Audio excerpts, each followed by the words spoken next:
Halo, Assalamualaikum warahmatullahi wabarakatuh. Perkenalkan, nama saya Felina Silvi Azhari, mahasiswa Pendidikan Sosiologi di Universitas Pendidikan Indonesia. Kali ini kita akan membahas beberapa strategi dalam penyelesaian konflik. Di dalam hidup ini, tentunya kita akan selalu berhadapan dengan konflik. Baik konflik yang terjadi dari diri kita sendiri maupun konflik yang terjadi antara diri kita dengan orang lain. Maka dari itu, untuk menyelesaikan konflik-konflik tersebut, terdapat beberapa cara atau strategi dalam penyelesaiannya. Strategi-strategi atau cara dalam menyelesaikan konflik tersebut diantaranya bisa menggunakan mediasi, negosiasi, ataupun arbitrasi.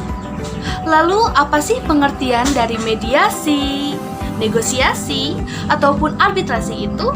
Dan bagaimana langkah-langkahnya? Kita mulai dari mediasi. Mediasi ini ialah cara penyelesaian sengketa melalui proses perundingan untuk memperoleh kesepakatan para pihak dengan dibantu oleh moderator atau orang ketiga. Berikut tahapannya. Lalu, negosiasi sendiri adalah sebuah bentuk interaksi sosial saat pihak-pihak yang terlibat berusaha untuk saling menyelesaikan tujuan yang berbeda dan bertentangan. Dan berikut tahapannya. Dan yang terakhir, arbitrasi. Ialah cara penyelesaian suatu sengketa di luar peradilan umum yang berdasarkan pada perjanjian arbitrase secara tertulis oleh para pihak yang bersengketa.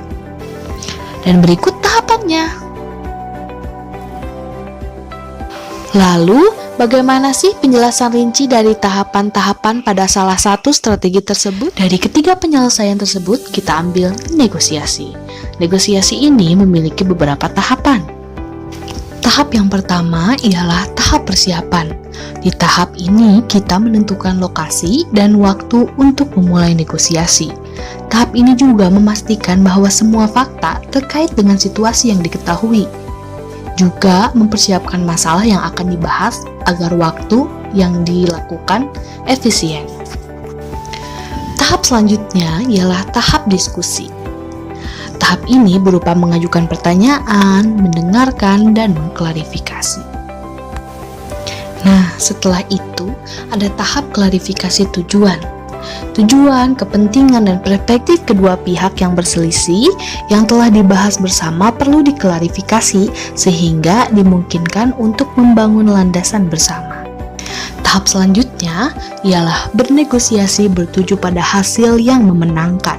Di tahap ini berfokus pada apa yang disebut sebagai hasil menang-menang atau win-win, di mana kedua belah pihak merasa telah memperoleh sesuatu yang positif melalui proses negosiasi, dan kedua belah pihak juga merasa bahwa sudut pandang mereka telah dipertimbangkan.